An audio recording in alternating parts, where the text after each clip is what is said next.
उम्मत मुस्लिमा के अंदर कोई इकबाल कहता है क्या नहीं है कोई गजनवी कारगाए हयात में बैठे हैं कब से मुंतजिर आले हरम के सोमनाथ, कब तक हम अपने जगह हम अपनी बास्कोटे पहनकर पाकिस्तान की रोडों पर खड़े रहे और ये कहते रहे कि गजा लुट रहा है। और भांग पी कर सोने वालों, और आले इक़्तिदार में मजे की नींदें सोने वालों, और तुम कब जागोगे कि ये आग तुम्हारे घर के अंदर घुस जाएगी। आज ये आग यमन के जनाब सना के अंदर घुस गई, कल ये काबुल के अंदर घुसी, परसों ये इराक के बगदाद के अंदर घुसी, इस्लामाबाद भी इससे नहीं बचेगा। अगर बचना है तो आज हुजूर के दीन के साथ खड़े हो जाओ, मजलूम फलस्तीनियों के साथ खड़े हो जाओ और कहो कि मर तो वैसे भी जाना है, कोई बात नहीं, इज्जत से मरेंगे। और जो मरने की सोच ले अल्लाह उसको मारता नहीं है, पूरी दुनिया में इज्जत के साथ जिंदा रखता है।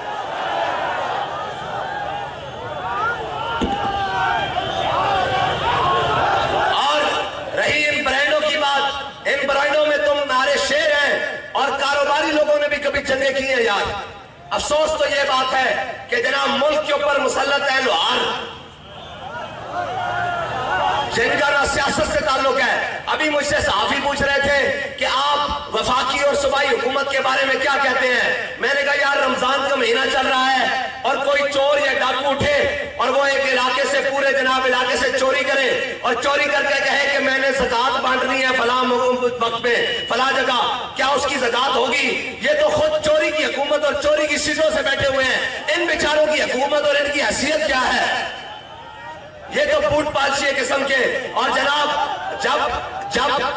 जब अपोजिशन में थे तो जनाब फलस्तीनी रुमाल लटकाकर और उम्मत मुस्लिमा को धोखा देने के लिए और मुल्क के अंदर नामूस रिसालत का इतना बड़ा मसला था फ्रांसीसी सफीर वाला, तो जनाब फलस्तीनी रुमाल लटकाकर और कौमी असम्बली में जनाब खिताबात हो रहे थे कि हम फलस्तीनियों के साथ हैं। आज तो तुम पाकिस्तान की सबसे बड़ी सीट पर हो, आज ऐलान करो ना कि हम हतफ गौरी अब्दाली मिसाइल दरार खालिद के साथ फलस्तीनियों की मदद करने के लिए हाजिर है, फिर पता लगता है तुम्हारा।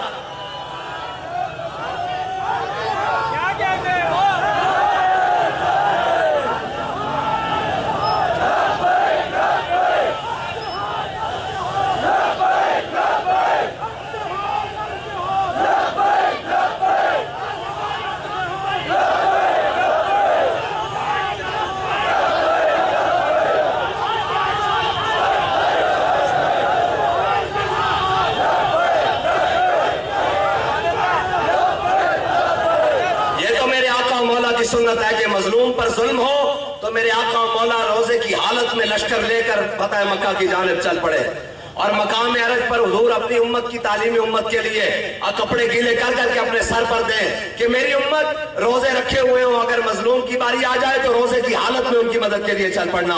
या रसूलल्लाह हम कमजोर हैं, हम बड़े नातवा हैं, गुनाहगार हैं, खताकार हैं, हम फलस्तीन तो नहीं जा सकते। अगर हमें अल्लाह ने मौका दिया, ये जो F-16 और F-17 और F-22 इन्होंने अपनी अयाशी और बदमाशी के लिए खड़े किए हुए हैं, या रसूलल्लाह अगर हमें मौका मिला तो ये इन पाकिस्तान के एयरपोर्टों पे नहीं खड़े रहेंगे अगर किसी मजलूम पर जुल्म हुआ।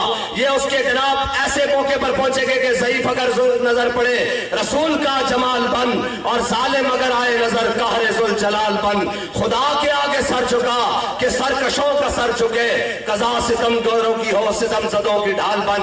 बस अल्लाह ताला मुझे और आपको उम्मत का दर्द जो हमारे सीने में है इसको उजागर करने की तौफीक अता फरमाए। मुझे साथियों ने कहा कि रोजा रमजान है, रैली से क्या होगा? और मैंने कहा यार हम इतने भी ना मर जाए ना कि उनके बच्चों कट रहे हो, उनके जनाब चीथड़े उड़ रहे हो और हम मजे से दस्तरखान सजा कर बैठे हो। चलो कुछ नहीं, खरीदारा ने यूसुफ ने अपना नाम तो लिखवाया जाकर कि यार कुछ तो था।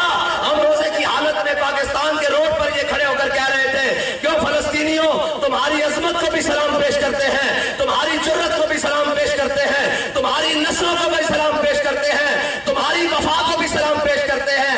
हम कमजोर हैं, हमारे पास वो ताकत नहीं है, बस तुम दुआ करो अल्लाह हमें वो ताकत दे कि जनाब हम भी लब्बैक या उख्ती कहते हुए फलस्तीन के अंदर दाखिल हो जाए। اب مختصر سے دو اعلان ہیں. ایک تو یہ ہے کہ ابھی سلام دعا ہوگی مختصر سی، اس کے بعد نماز ہوگی، اور اس کے بعد سب کی افطاری کا انتظام وہ جناب غیرت و حمیت کے مرکز میں امیر المجاہدین کے قدموں میں رکھا گیا ہے. وہاں افطاری کرے، کوئی کھجور کھاتے ہوئے دعا بھی مانگے، یا اللہ اس مرد مجاہد کے صدقے ہمارے اندر کوئی اور امام کی غیرت عطا فرما. وآخر دعوانا الحمدللہ.